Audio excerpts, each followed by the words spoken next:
Bananas. What a wonderful fruit!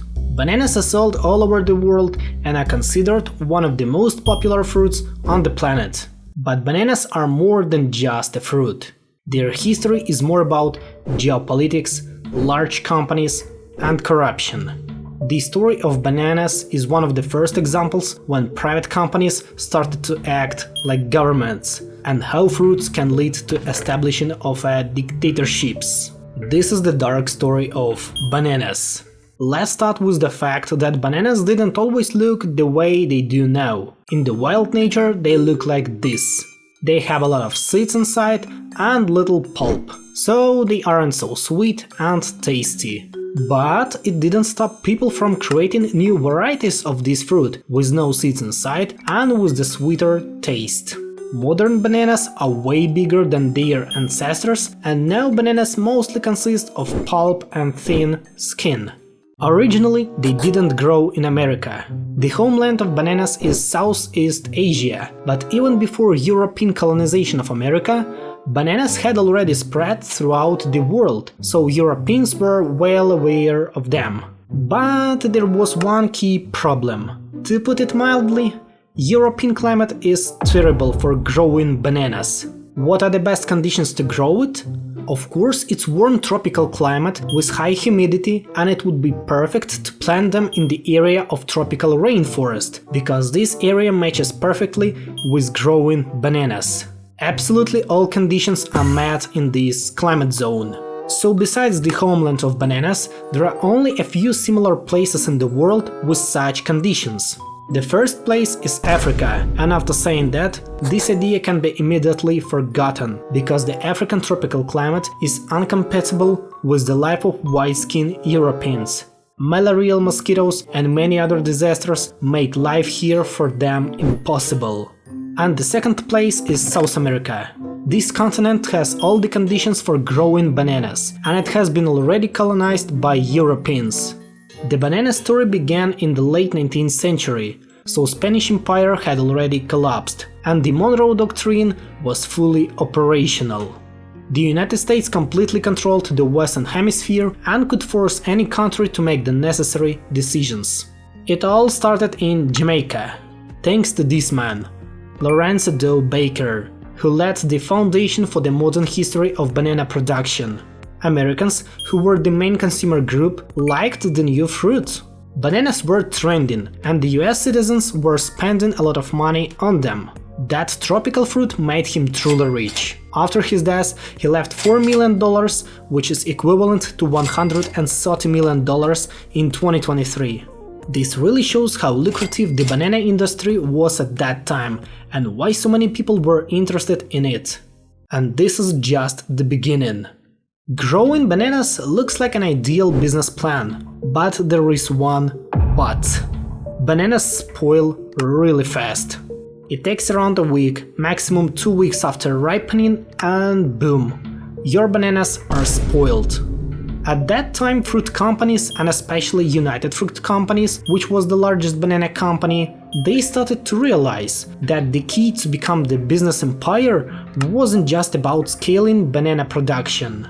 They had to gain control of the trade routes and logistics in order to supply the United States faster, and at the same time fewer bananas would be spoiled and more money would be made. So they started to act. They found the ideal place to realize their plans: Central America. These countries are really small compared to Mexico or Brazil, and they are heavily dependent on the United States. If something goes wrong, the United States can cover them and help to solve all their problems. Plus, at the beginning of the 20th century, the United States finally built the Panama Canal, which wasn't only a trade route from the Atlantic to the Pacific Ocean, but also a guarantee of the security of the US influence in Central America. In 1899, the United Fruit Companies was created. But it wasn't just a company. It was the largest fruit company in the United States, whose main focus were bananas. They clearly understood that simply growing fruits wasn't enough for them. If they want to be the best, they need to gain control over the countries in which they want to build their business. They need to control literally everything: arable lands, railways, trade roads, radio stations, and even postal service. They need to fully own a country. And they also had a private army. With all this understanding, they needed to act, and act quickly, because they weren't the only company on the market who had the same plans. So everything started in Guatemala.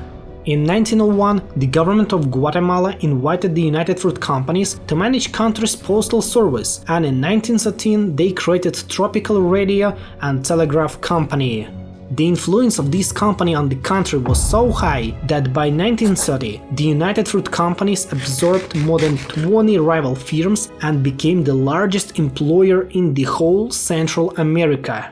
On the one hand, they made a lot of good things for Guatemala. The company built extensive railroads and ports, provided employment and transportation, created numerous schools for people who lived and worked on company land.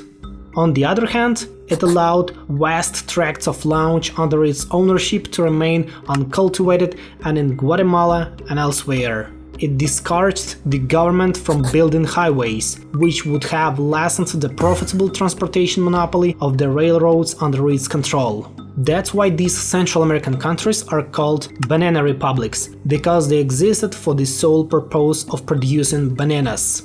If you think that this was just a private initiative and the United States turned a blind eye to everything that they did, no. The United States were the main guarantor of this state of affairs. The United Fruit Companies, Dole Food Company, and many other companies, they cooperated with the US government and worked with the CIA. In 1950, Guatemala's population democratically elected a new president, Colonel Jacobo Arbenz. He wanted to change the situation with the United Fruit Companies and their rule of the country. His main goal was to redistribute the unused land of the UFC and give them to the poor Guatemalan citizens. And guess what? UFC didn't like it. They called Washington, complained on this situation, and in 1954 CIA staged a coup.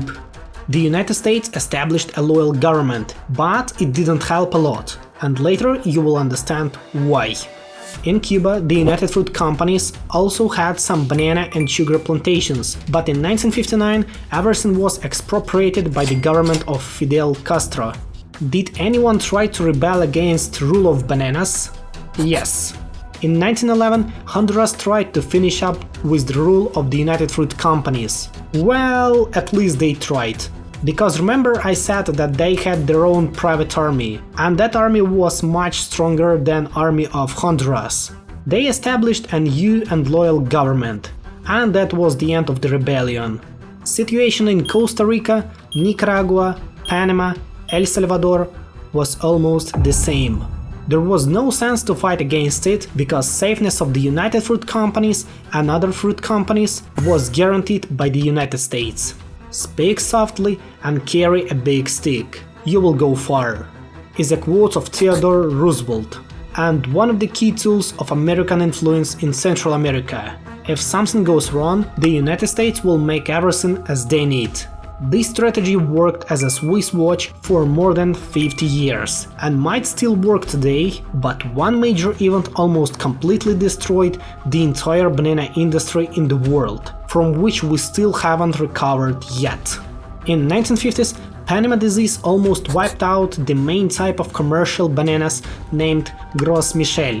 The bananas we eat today are called Cavendish, and they substituted the Gros Michel. They are less sweet and less tasty than the bananas that people produced and ate before the 1950s, but at least they weren't affected by this disease. In the next 2 decades, the entire banana monopoly collapsed. Many plantations became abandoned or burned. The United Fruit Companies and many other companies started to sell their lands, assets and properties to the local governments.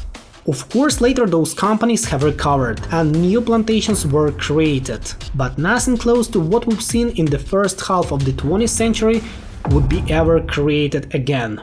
The history of bananas shows us one of the first examples in human history of large private companies acting as a government and replacing the government, how fruits can lead to governmental coups and establishing of dictatorships.